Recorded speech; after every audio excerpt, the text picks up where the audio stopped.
My Govanen. Welcome to the Tolkien Lore Channel. I'm the Tolkien Geek, and a viewer a while back, and it's been so long now I don't even remember who it was. Apologize for that. If you remember, comment and let me know who you were. I couldn't find that comment again if I tried at this point. But somebody at one point suggested a video on the topic of listing basically all the Ringbearers of the One Ring, basically giving like a thorough history of where the ring was and where it went and all that sort of thing. So time to do a timeline of the ring and its travels. Of course, the creator of the ring, Sauron, initially made the ring in the fiery mountain in Mordor in the Second Age, and he used it in part to wage war on the elves, but eventually the kings of Numenor decided that Sauron was a bit too much of a threat and decided to come take care of him. And so great was the might of Numenor at their height that Sauron actually realized he couldn't beat Numenor. So that tells you something about just how powerful Numenor was. And so Sauron leaves the One Ring in Mordor and goes to Numenor as a captive, where he then thoroughly corrupts the king of Numenor, who was already not necessarily the greatest guy anyway, and brings about ultimately the destruction of Numenor and its sinking beneath the waves Atlantis style, in which cataclysm Sauron himself is destroyed, at least his bodily form, and his spirit makes its way back to Mordor, where he takes shape again and takes up again his One Ring. He then makes war on the remnants of Numenor and the elves who are in Middle-earth, and of course in the process we get the last alliance of men and elves, and of course that doesn't end well for Sauron, who is defeated on the slopes of Mount Doom itself by Gil-galad and Elendil, with Isildur, Elrond, and Círdan the Shipwright nearby taking part in the fight as well. Sauron is thrown down. Isildur takes the ring. Isildur takes the ring initially to Gondor, where he leaves a record, which Gandalf will later read, describing the writing on the One Ring.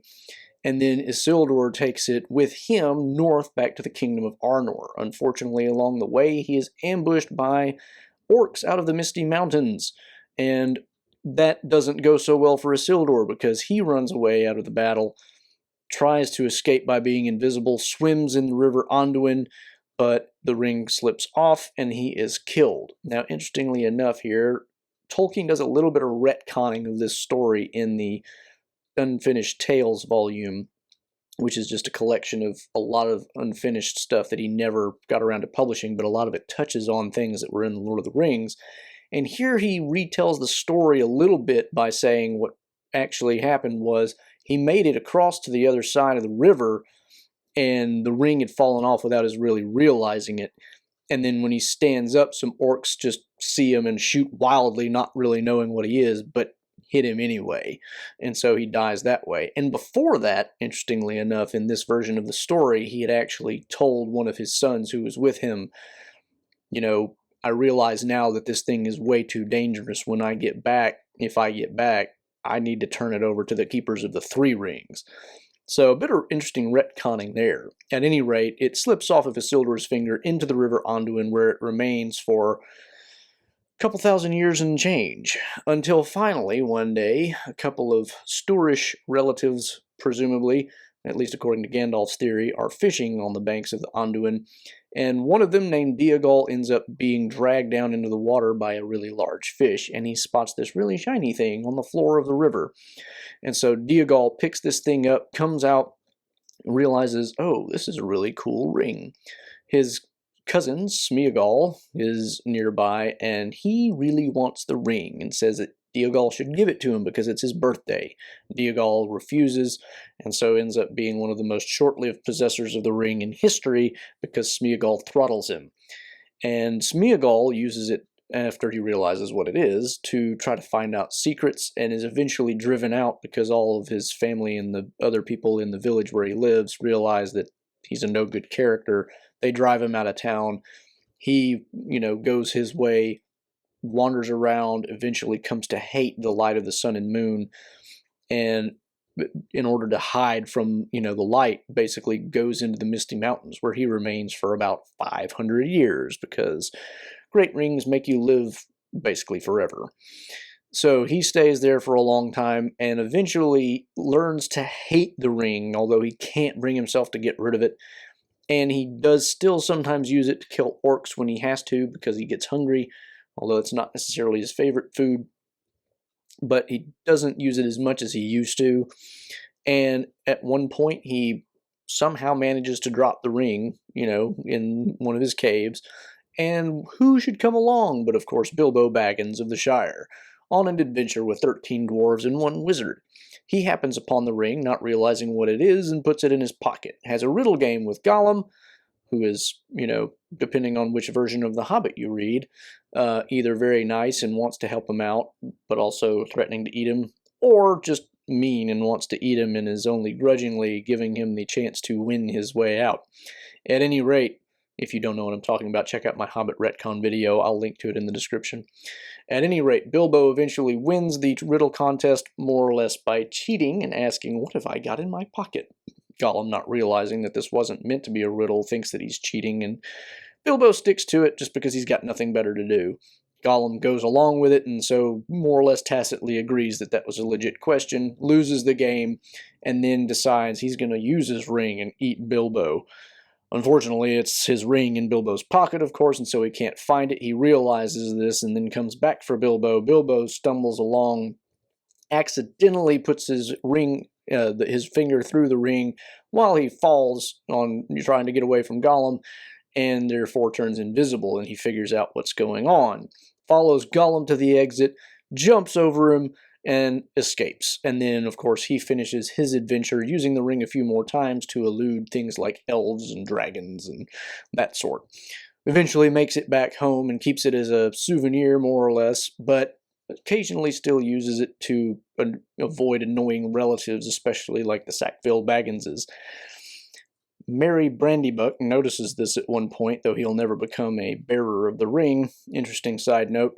And eventually, of course, at Bilbo's 111th birthday party, he eventually leaves the ring to Frodo in an envelope after Gandalf practically threatens him in order to get him to do it. But also, trying to nicely talk him into it as well.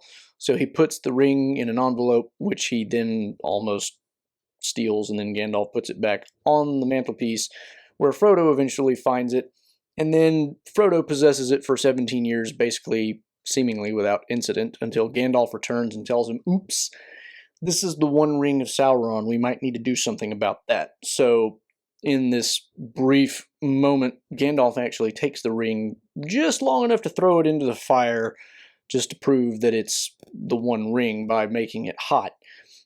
So I wouldn't exactly call Gandalf a bearer of the ring, because he really only took it so that he could put it in the fire, but he does possess it, sort of, for a very brief amount of time.